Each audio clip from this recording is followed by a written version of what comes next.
नमस्कार, मैं हूँ अविनाश चंद्रवंशी और आप देख रहे हैं न्यूज़ प्लस 21। और जैसा कि आप जानते हैं कि लगातार तापमान में जो है वृद्धि होते जा रही है। सामान्य से पारा जो है 2-3 डिग्री से भी अधिक जो है लगातार बढ़ते जा रहे हैं। मार्च का आखिरी महीना है और इसी बीच में आगाजनी के जो केस हैं वो बढ़ते जा रहे हैं। आप देख पा रहे हैं कि ये मोवा थाना है, पंडरी मोवा थाना, जहाँ पर आज सुबह ही जो है आग लग गई थी। इसमें करीब 5-7 जो बड़ी गाड़ियाँ हैं वो कार ऑटो हैं जो जब्ती किए हुए वाले थे या फिर किसी घटना में थाने पर खड़े हुए थे, वो सभी जो हैं यहाँ पर जलकर राख हो गए हैं। आप देख पा रहे हैं कि फ़िलहाल इस पर आग पर काबू पा लिया गया। वहीं कुछ बाइक्स हैं वो भी जो है जल चुके हैं। यहाँ पर हम आपको और करीब से दिखाना चाहेंगे कि तमाम जो गाड़ियाँ हैं जो थाने में खड़ी थी और इन पर अचानक जो है आग लगी। आग का कारण नहीं पता चल पाया है और लगातार इस पर जांच चल रही है कि किस लिए आग लगा, क्योंकि यहाँ पर वैसे किसी भी प्रकार की बिजली के तार वार तो नहीं दिख रहे हैं। क्या किसी ने इस पर आग लगाया है या ये जो आग है किसी शॉर्ट सर्किट से लगा है या फिर गर्मी की वजह से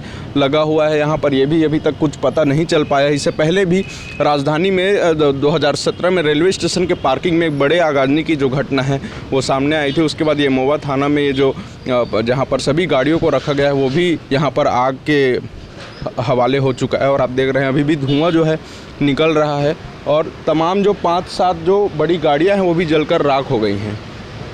इस पर थाना प्रभारी ने क्या कितनी गाड़ियाँ जली है इसकी जानकारी हम आपको बताएंगे। सुबह 11 बजे घटना है कि थाने के पीछे आग लगा था।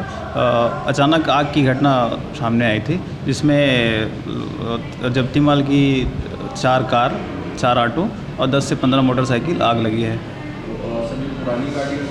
हाँ, सभी जब्ती की पुरानी गाड़ियाँ थी।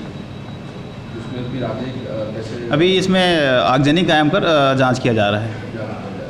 अगर किसी की गाड़ी मान लो जाए, अगर कुछ केस में अगर सॉल्व होता है क्या प्रॉब्लम?